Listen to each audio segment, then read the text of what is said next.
오늘 우리에게 주시는 하나님의 말씀 히브리서 12장 25절에서부터 29절 말씀 보겠습니다. 히브리서 12장 25절에서 29절 말씀입니다. 우리 다 같이 읽겠습니다. 너희는 삼가 말씀하신 일을 거역하지 말라.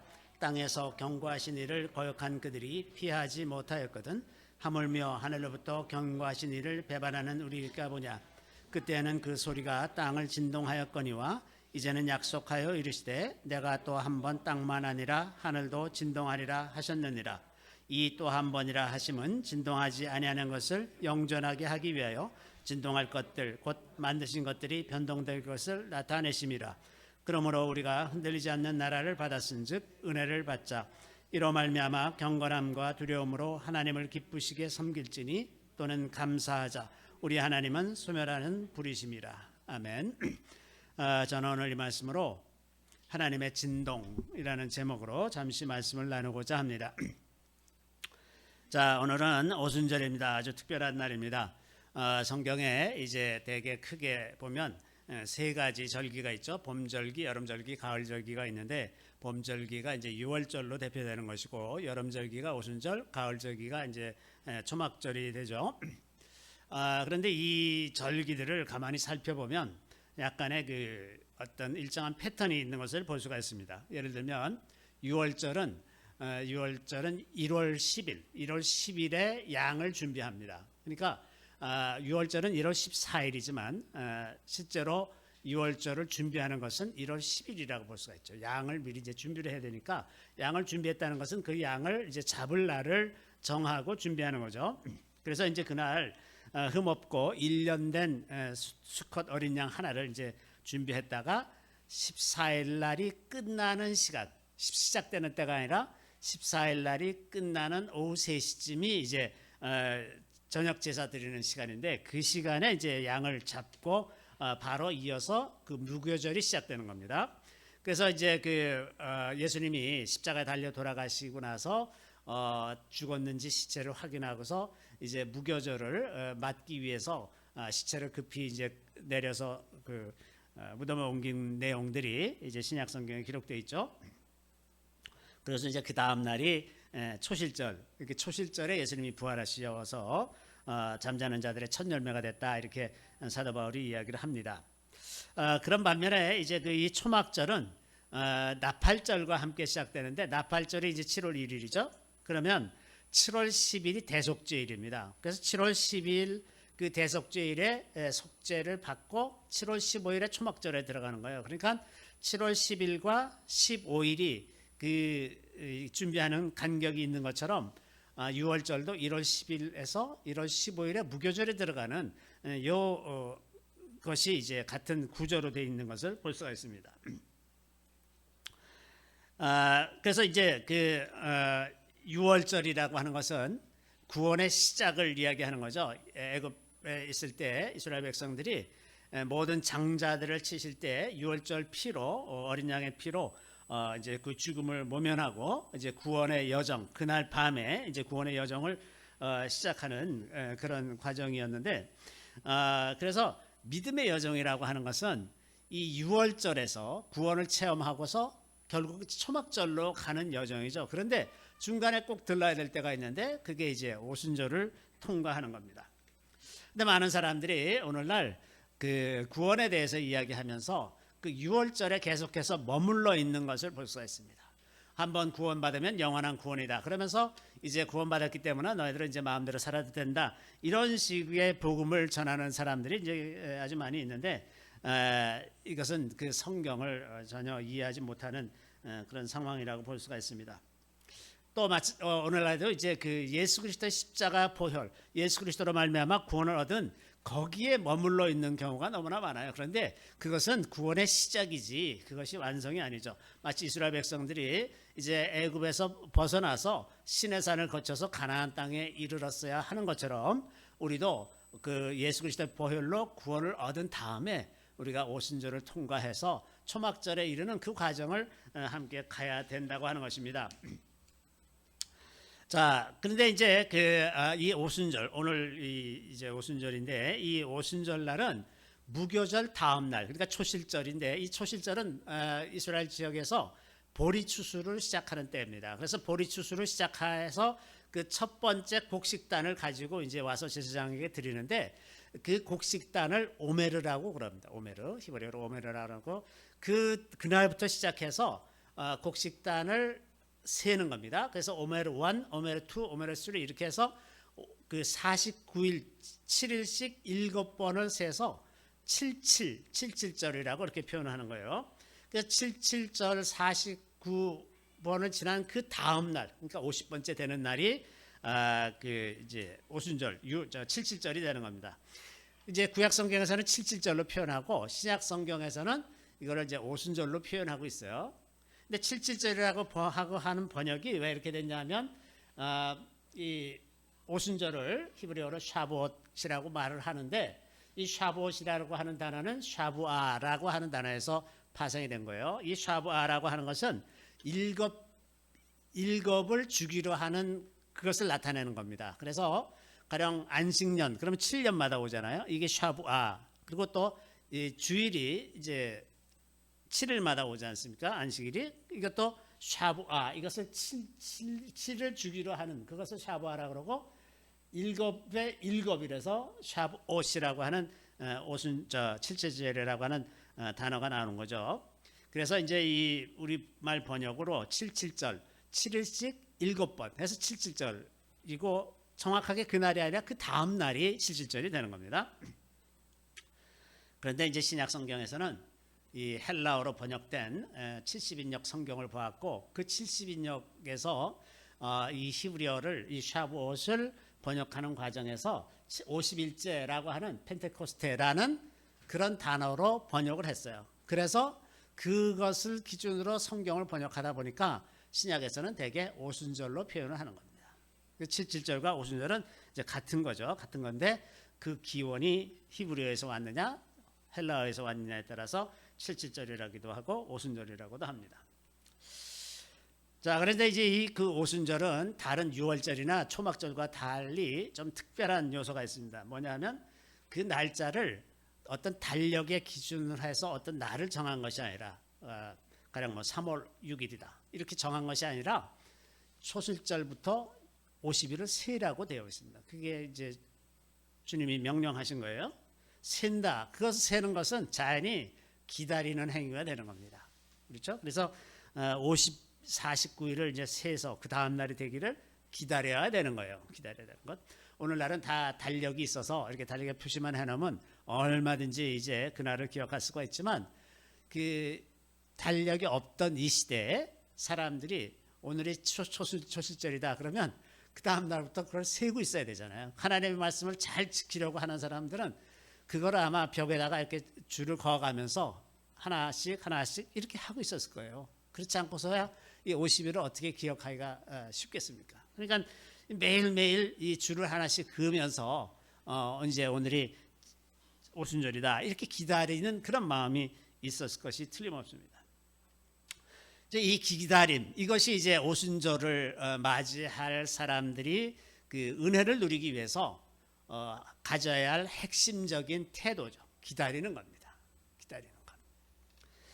그런데 이 실제로 이 기간에 그냥 막연히 기다리는 것이 아니라 그 농사꾼들에게는 그때가 이제 그 미리 성장해서 아주 결실을 해야 되는 굉장히 핵심적으로 중요한 기간이잖아요. 이때 필요한 물도 있어야 하고 햇빛도 좋아야 되고 또 병충해도 없어야 되고 무슨 재난도 없어야 이제 비로소 오순절에 밀 수확을 충분히 잘 해서 1년 동안 먹고 살 것이 이제 다 준비가 되니까 이 기간에 얼마나 그 농부들이 그 하나님을 생각하면서 도움을 구하면서 그런 간절한 마음으로 기다렸을까 하는 생각을 합니다. 그런 것처럼 이 성령을 기다리는 것이라든지 이런 것이 그러한 기다림을 가지는 사람들, 그러한 마음을 진실하게 가지는 사람들이 누릴 그런 절기가 오순절이라고 하는 거죠. 그래서 이제 이 그 초실절에서 그 오순절에 이르는 이 여정에서 이것이 결코 그 쉬운 여정만은 아니었죠. 왜냐하면 또 이스라엘 백성들의 경우를 보면 애굽 땅에서 나와서 그 한 번도 전쟁이라는 걸 해본 적이 없고 어떤 그러한 그 위기에 특별한 위기에 민족 단위로 특별한 위기에 처해 있었던 적이 한 번도 없던 사람들이 이제 모세의 말 듣고서 애굽에서 빠져나왔는데 바로가 마음을 변해서 이제 병거를 이끌고 쫓아왔단 말이죠. 오늘날의 그 개념으로 병거가 뭐 별거 아닌 것 같지만 그 말을 타는 사람이 옆에서 지나가면 이게 압도되는 게 있어요. 그 이스라엘에서는 아직도 그 경찰이 말을 타고 순찰을 도는데 한번은 제가 예루살렘의 유대인 이슬람 구역에 이제 이렇게 가게 됐는데 유대인 경찰들이 말을 타고 순찰을 돌아요. 근데 말이 굉장히 높잖아요. 높고 거기에 딱 타고 있으면 그걸 보는 순간 압도됩니다. 이렇게. 그래서 이제 완전히 이게 그 마음이 확 이렇게 되는데 그 말 정도가 아니라 병거를 타고 오는 거예요. 그 마차를 타고 말 몇 마리가 끄는 그 마차를 타고 오는 것을 보면 사람이 완전히 질려버리는 거예요. 질려버리는 겁니다. 길을 걷는 사람이 옆에 마차가 지나간다. 막 빨리 달리는 마차가 지나간다. 이게 굉장히 겁나는 거거든요. 이스라엘 백성들이 바로가 이 병거들을 이끌고 뒤에서 막 쫓아오니까 완전히 자지러지는 겁니다. 정신이 하나도 없어요. 죽었구나 이제는. 뭐 무기도 하나도 없는 사람들이 이 뒤에서 이렇게 쫓아오고 또 길은 그때 당시에 이스라엘 사람들이 가던 그 길이 협곡이에요. 협곡. 양쪽 쭉 좁은 길로 뒤에서는 쫓아오고 앞에는 바다 이런 상황이니까 뭐 꼼짝없이 다 죽었구나 하는 그런 상황이죠. 이러한 여정을 거치고 그래서 홍해 바다를 건넜는데도 그 이후에도 계속해서 그 환경이 굉장히 열악하잖아요. 물도 없지 먹을 것도 없지. 그러니까 난생 처음 이 노예 생활을 할 때는 비록 노예 신분이었지만 언제든지 먹고 살 게 있었고 필요한 물도 있었고 좀 핍박도 받고 억울한 일도 당하고 그러지만 그래도 하여튼 먹고 사는 거는 해결이 됐었으니까. 그러나 이제는 먹고 사는 문제도 이제 해결이 안 되는 거예요. 이런 절박감 속에서 자기네가 할 수 있는 게 아무것도 없지 않습니까? 사람이 어려운 일을 당하는 것도 힘들지만 그 안에서 무력감을 느끼는 건 정말 힘듭니다. 내가 할 수 있는 것이 아무것도 없구나. 이게 절망에 빠지게 만드는 거죠. 뭔가 좀 할 수 있으면 어떻게 해서든 노력을 하는데 이게 할 수 있는 것이 아무것도 없다. 그러면 이제 완전히 맥을 놓게 되고 스스로 그 죽는 길을 택하는 그런 사람의 마음이 이제 되는 거죠. 그래서 이스라엘 백성들이 이 출애굽해서 시내산으로 오는 과정이 이렇게 만만치가 않았던 거예요. 우리가 구원의 여정을 시작하는데 그냥 그 자리에 머물러 있는 것이 아니라 믿음의 여정을 가고자 한다면 이게 만만치가 않은 거죠. 우리의 믿음의 여정이 그렇게 쉬운 일이 아니었다는 것을 알 수가 있습니다.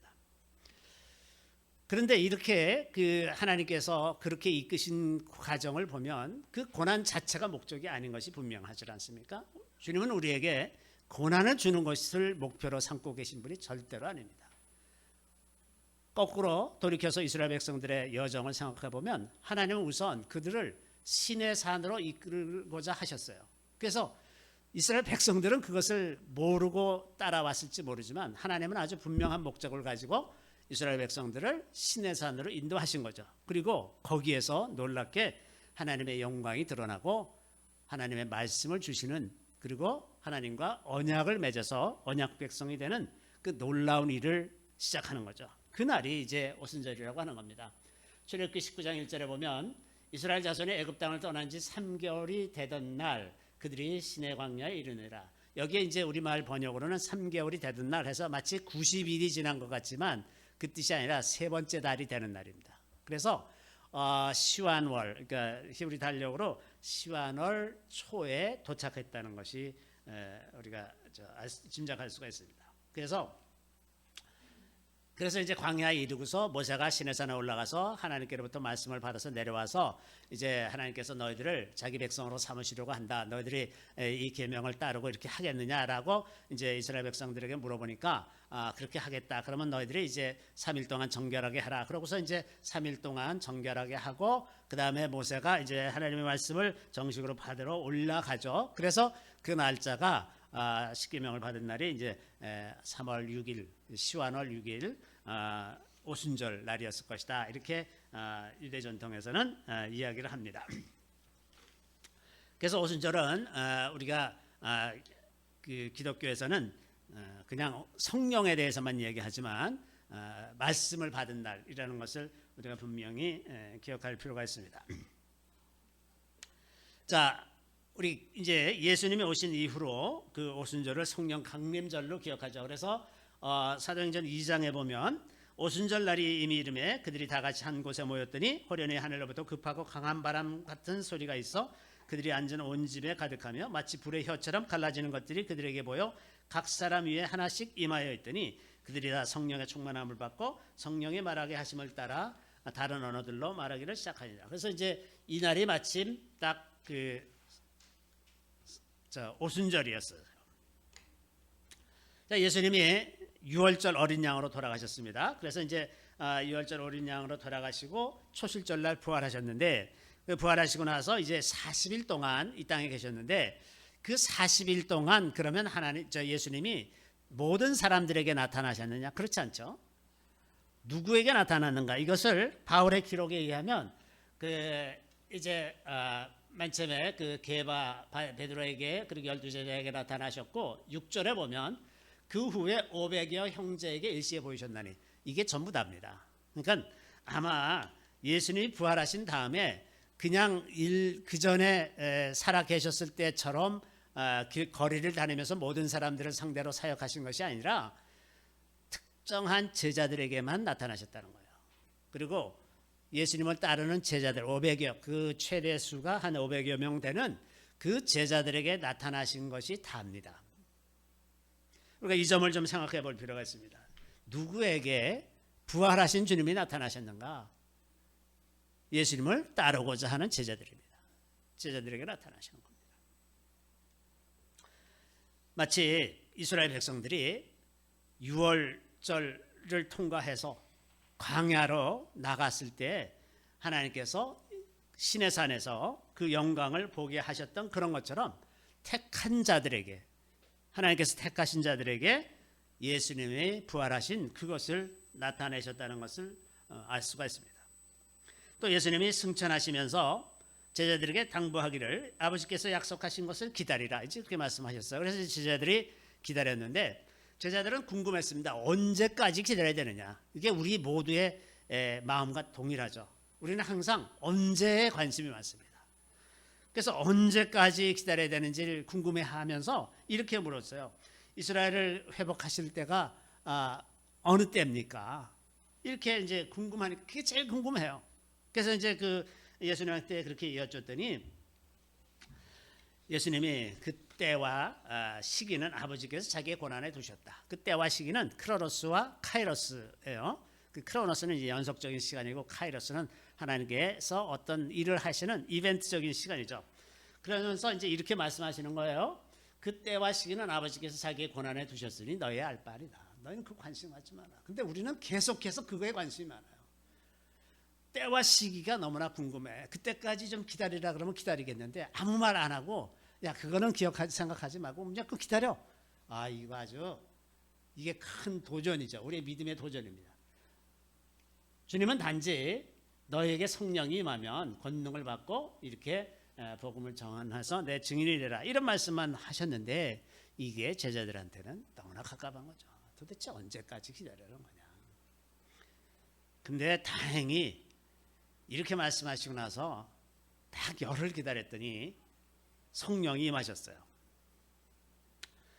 제자들이 그렇게 아마 힘들지는 않았을 것 같은 생각이 듭니다. 그렇지만 그 열흘 동안에 5만 가지 생각을 다 하지 않았겠어요.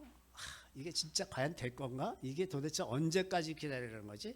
이게 이러다가 뭐 몇 년 또 가는 거 아니야? 이러다가 우리 돌에 맞아 죽는 거 아니야? 뭐 이런 5만 가지 생각과 의심과 두려움 이런 것으로 범벅이 된 열흘을 지내면서 그러면서도 또 모이라 그러면 모이고 이제 기도하자 그러면 기도하고 뭐 이런 그 혼란스러운 그런 열흘을 지내지 않았을까 이제 이런 생각이 듭니다. 이런 날이 이제 그런 과정을 거쳐서 만나게 된 날이 오순절이죠.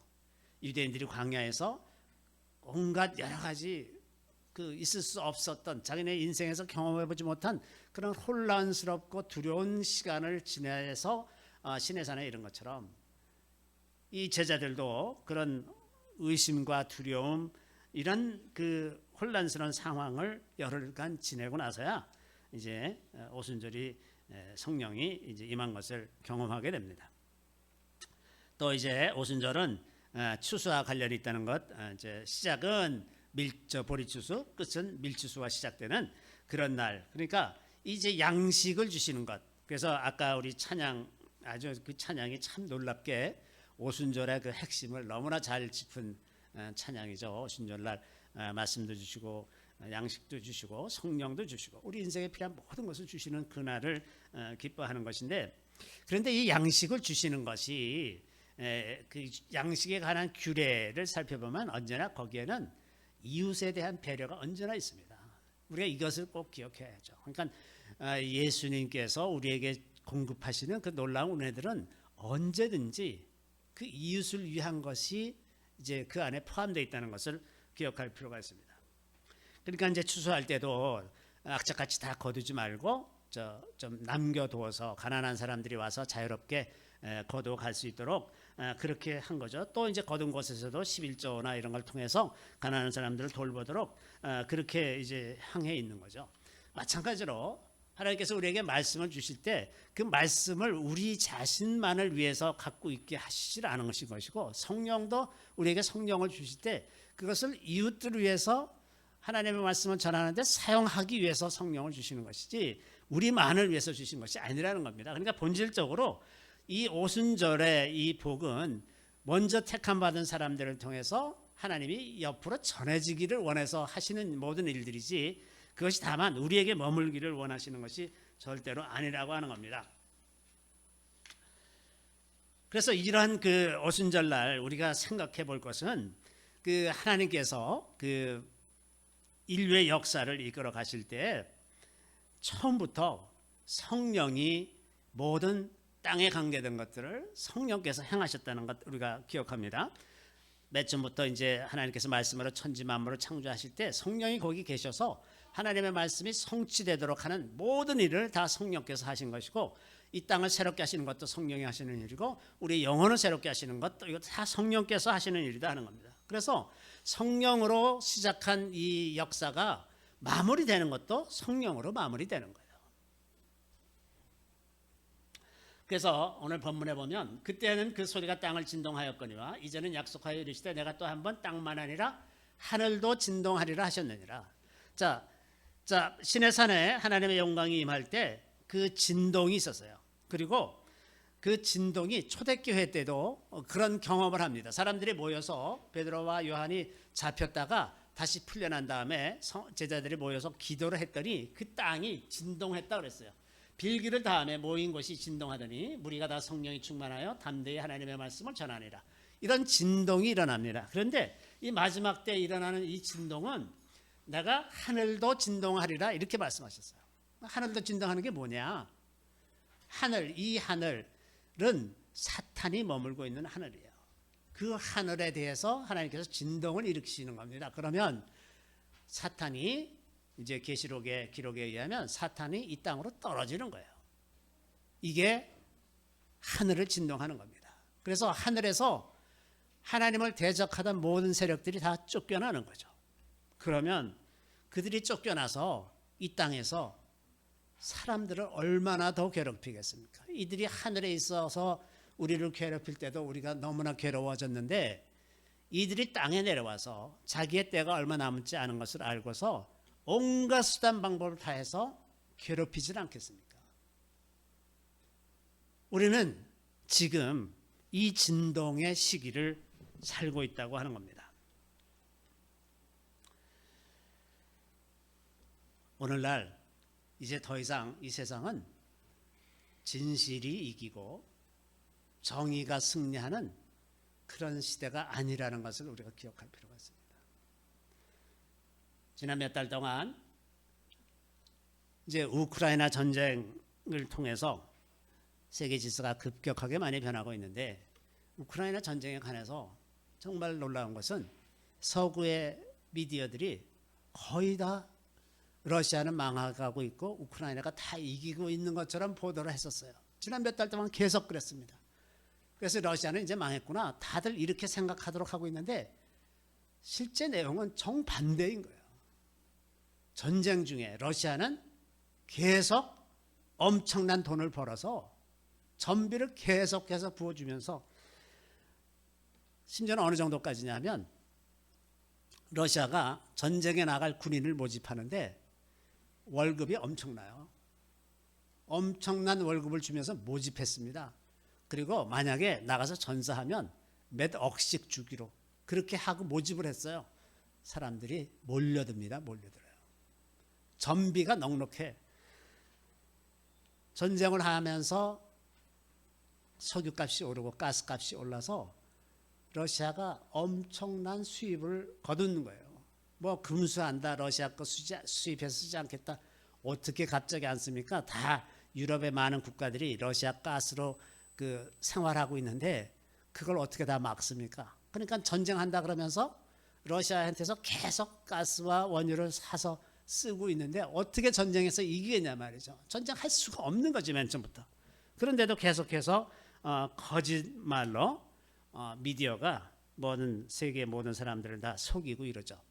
또 최근에 미국에서 2016년 대선 당시 힐러리 클린턴이 지시를 해서 그 트럼프 타워를 도청하고 마치 러시아하고 무슨 음모가 있는 것처럼 증거를 거짓으로 조작을 해서 그거를 FBI에 제시를 하고, 그걸 가지고 이제 계속 몇 년 동안 트럼프를 괴롭힌 그 사건이 있었는데, 이게 아주 명백한 거짓이고 도청도 했고 거짓으로 서류를 만들어서 그걸 하고, 그렇게 지금 다 드러났어요. 듀럼이라는 그 특검이 이걸 다 드러내서 기소를 했는데, 그 서스맨이라고 하는 그 힐러리 클린턴의 변호사가 자기는 다른 사람들하고 그 다른 정치인을 위해서 일하는 게 아니다 그러면서 FBI에 제보, 가짜 제보를 했는데, 그게 이제 거짓을 한 것이 드러나서 기소를 했더니 그 배심원들이 무죄라 그랬어요. 옛날 같으면 그 도청 사건이나 이런 가짜를 서류를 만든 이런 사건 때문에 미국 대통령이 탄핵된 적도 있었는데 지금은 무죄예요. 그게 무죄입니다.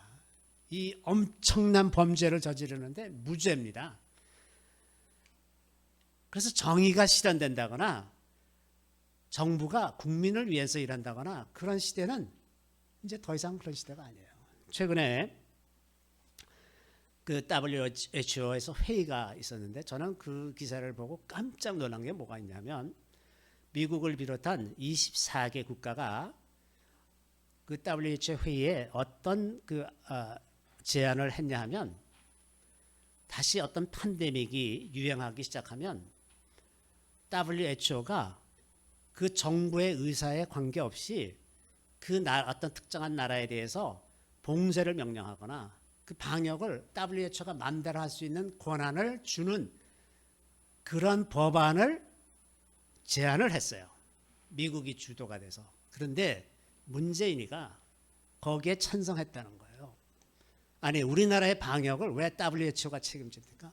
아니, 지들이 뭔데 우리나라를 마음대로 봉쇄하고 마음대로 할 수 있잖아요. 정부보다 더 높은 세계 정부가 되는 건데 그거를 지가 뭔데 국민에게 묻지도 않고 그냥 국가의 주권을 WHO에게 넘겨주냐 말이죠. 그거를 문재인이가 찬성을 했는데, 다행히 이번에 아프리카 국가들이 그 안에 반대를 해가지고 그게 통과되질 않았어요. 그랬더니 2024년 2년 후에 다시 하겠답니다. 세상이 어떻게 돌아가고 있는지, 그 정부가 과연 국민을 위해서 일하고 있는 그런 건가? 아니에요. 이제는 그렇지 않다고 하는 겁니다. 그것이 너무나 명백하게 그런 세상으로 가고 있어요.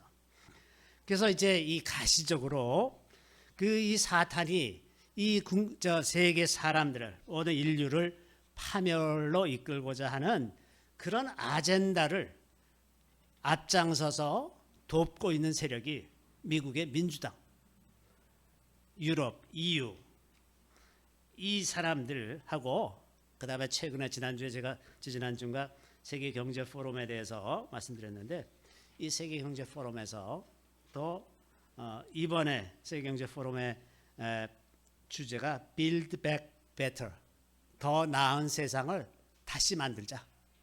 하나님은 잘못하셨다. 그러니까 우리가 더 나은 세상을 다시 만들 수 있다. Build Back Better. 이게 이제 Great Reset이라고 하는 거예요. 세계 질서를 다시 세우자. 그러는 것 중에 하나의 아젠다가 이겁니다. 기업들이 이제 제일 영향이 크니까 이제 오늘날 대기업들, 미국의 그 테크 기업들은 웬만한 국가의 GDP보다 큰 규모들이 많이 있어요. 그러니까 누가 더 영향력이 있느냐? 국가가 아니라 기업입니다. 기업. 그런 기업들이 모여서 그런 그 기업들에 대해서 투자를 하는 펀드들이 지금은 기업이 어떤 수익을 내고 이러는 것에 그 평가 기준이 있는 것이 아니라 이게 이제 우리 세계 경제 포럼에서 제시한 그 아이디어를 기초로 해서 유엔이 제시하고 있는 거예요. 기업이란 거는 이런 거에 대해서 책임을 져야 된다고 하고 이걸 기준으로 해서 투자를 결정하겠다.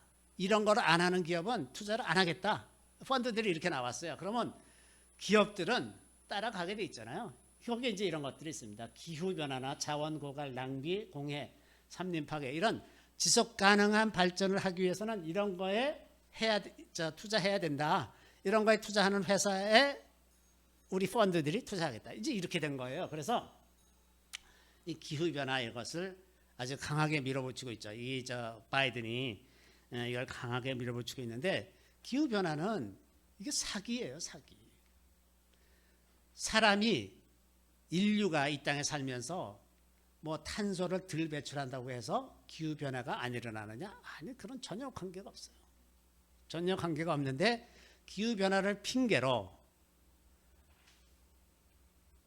화석연료 사용하지 말자. 그래서 그러면 연료를 뭘로 합니까? 방법이 없잖아요. 당연히 연료값이 엄청 오르게 돼 있고 기름값이 우리나라도 계속 올라가고 있잖아요. 올라가서 왜 그렇게 하도록 내버려 두느냐? 중산층을 파괴하는 겁니다. 점점 사람들을 가난하게 만들어서 결국은 정부가 주는 걸로 먹고 살게 만드는 거예요.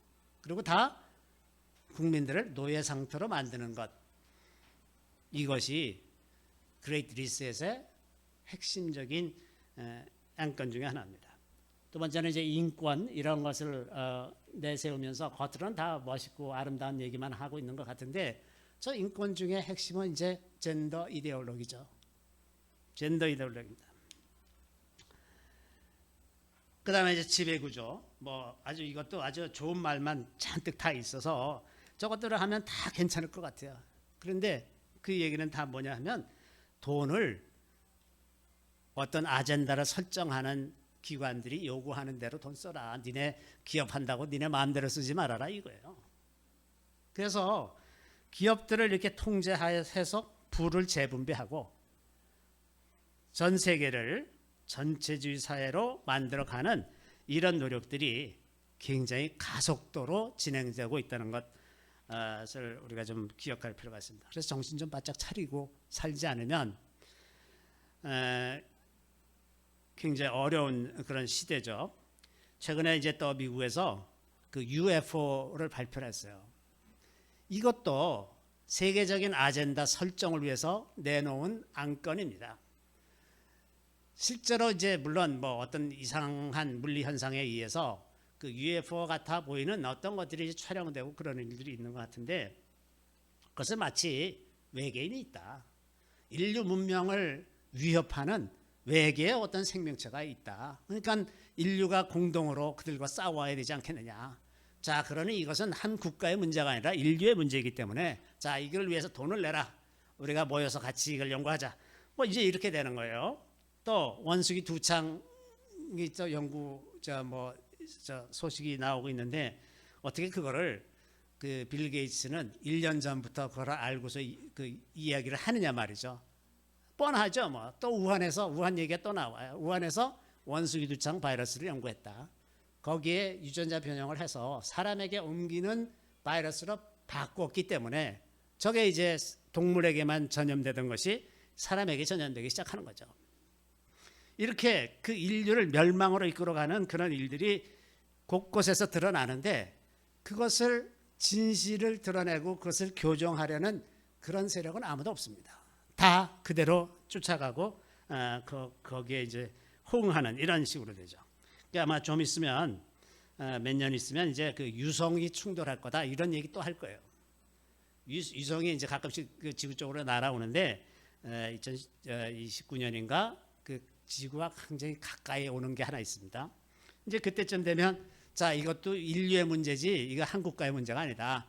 우리 같이 힘을 합쳐서 저 유성의 궤도를 바꾸자. 뭐 이런 이야기를 할 거란 말이죠. 그래서 이렇게 자꾸 글로벌 아젠다를 만들어내서 그 전 세계를 한 정부로 세계 정부를 구성하려는 노력이 아주 치열하게 진행되고 있다고 하는 겁니다.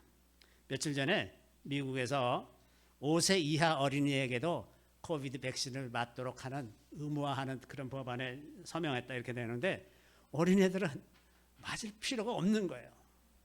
면역력이 다 있어. 맞을 필요가 없는데 그것을 다 강제화하고 있습니다. 아주 이해할 수 없는 일들이 전 세계적으로 계속해서 일어나는 거예요. 이렇게 이런 세계적인 이슈들도 있고 그 중국과 러시아를 왜 미국이 저렇게 자꾸 무너뜨리려고 그러느냐, 미국이 중국을 무너뜨리려고 그러느냐, 제가 보기에는 시진핑을 무너뜨리고 싶어하는 것이지 중국 공산당을 무너뜨리고 싶어하는 것이 아닙니다. 그래서 아마 제가 보기에 시진핑을 무너뜨리는 선에서 아마 끝날 건데, 근데 중국이 아마 그 자체적인 내부적인 모순에 의해서 시진핑이 무너질 때 중국이 내부적으로 큰 위험에 처하지 않을까 저는 이렇게 생각을 합니다. 어쨌든 중국과 러시아가 타겟인데 러시아는 제가 보기에 전 세계에서 가장 하나님의 질서를 존중하고 그것을 위해서 애쓰는 나라예요. 푸틴이 제일 잘하고 있다고 저는 그렇게 생각을 해요. 그리고 그걸 잘 따르고 있는 나라가 헝가리입니다. 아주 헌법에 결혼은 남자와 여자가 하는 것이다. 이렇게 정한 나라가 러시아입니다.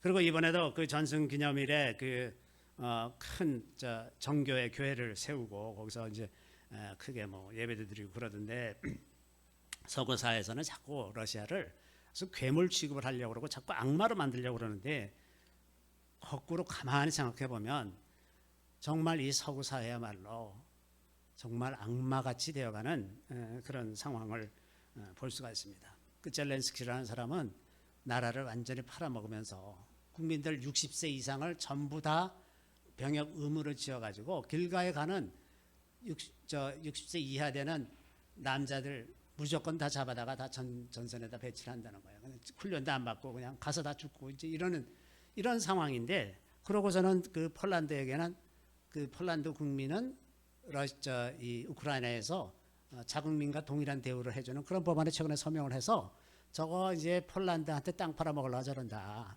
그리고 이제 무기 원조해 달라고 계속 여기저기 마치 뭐 자기가 돈 빌려준 사람인 것처럼 채권자나 되는 것처럼 다 무기 내놔라 뭐 내놔라 그러는데 그 무기들이 오면 우크라이나 군인한테 가는 게 아니라 밀매 시장에 나와갖고 다 지금 테러 조직으로 가고 있어요.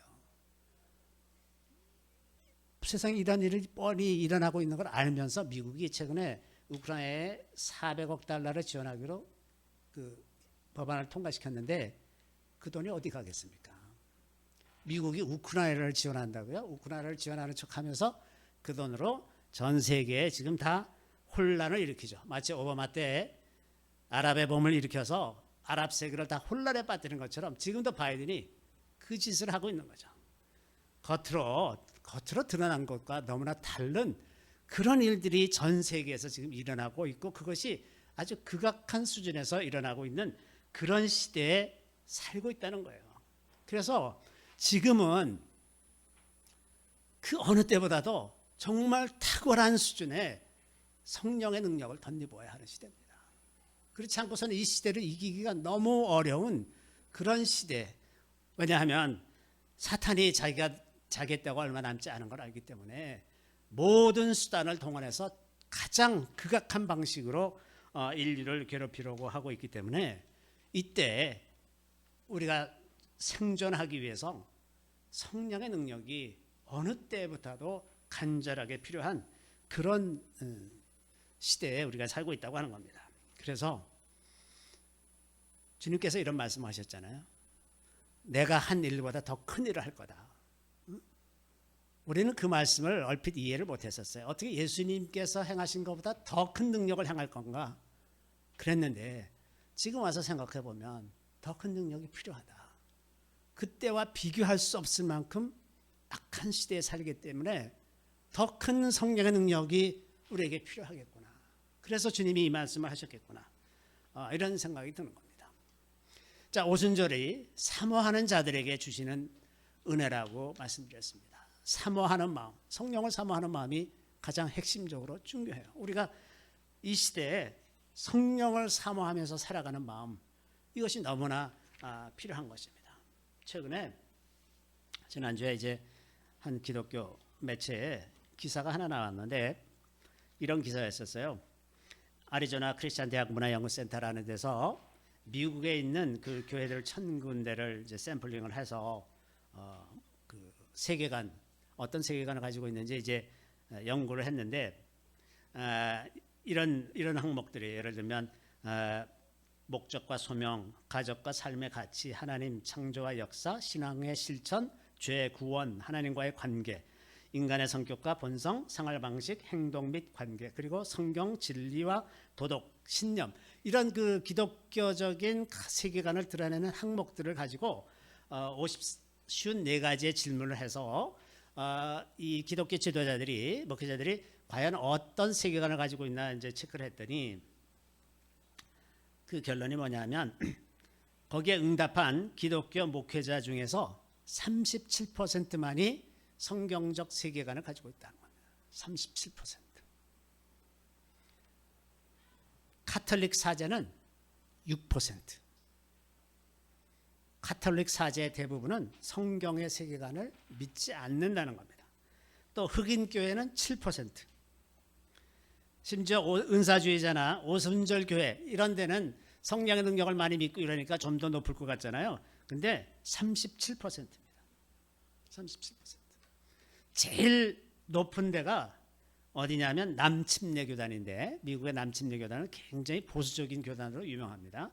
그리고 지금도 선교를 엄청 많이 하고 있어요. 그런데 남침례 교단이 굉장히 높은데 78%거든요. 엄청 높은 겁니다. 뭐 대단한 거예요. 그런데 우리가 한 가지 기억해야 되는 것은 이 남침례 교단은 성령의 역사를 믿지 않는 교단입니다. 방언하는 것을 금하는 교단이에요. 그래서 성령의 역사를 믿지 않는 이것까지 포함하면 별로 없을 것 같아요. 제대로 믿는 사람들이, 제대로 믿는 목회자들이 별로 없을 것 같은 거예요. 제가 그냥 대충 짐작하건대는 아마 10% 수준 아닌가. 그래서 오늘날 교회라고 하는 것도 얼마나 많이 지금 피폐해지고 큰 위기에 처해 있는지, 이런 상황이면 얼마든지 쉽게 배교할 수 있는 상태인 거예요. 그리고 말씀과 성령을 믿고 성경의 세계관으로 살아가는 사람들은 극단주의자로 몰리거나 미국에서는 테러리스트로 몰려요. 그러한 현상이 전 세계적으로 나타난 겁니다.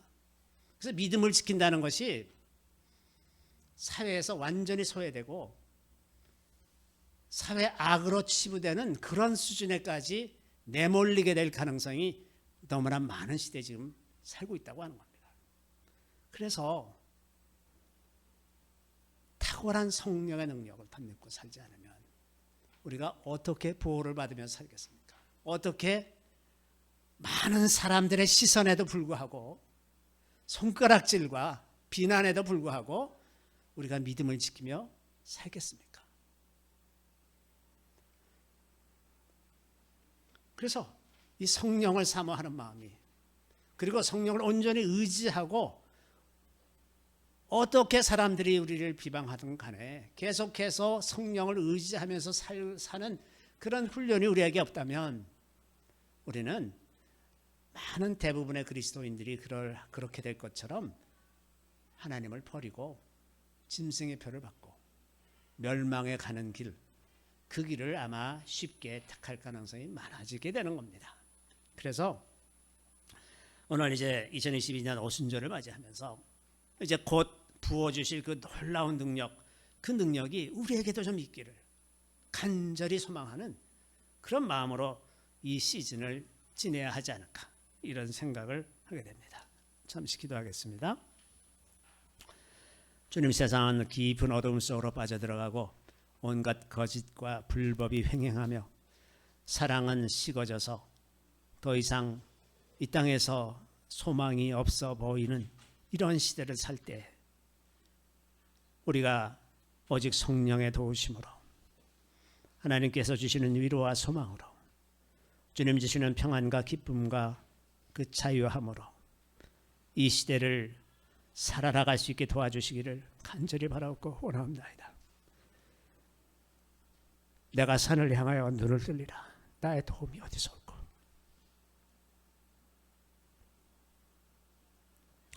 나의 도움은 천지를 지으신 여호와께로다.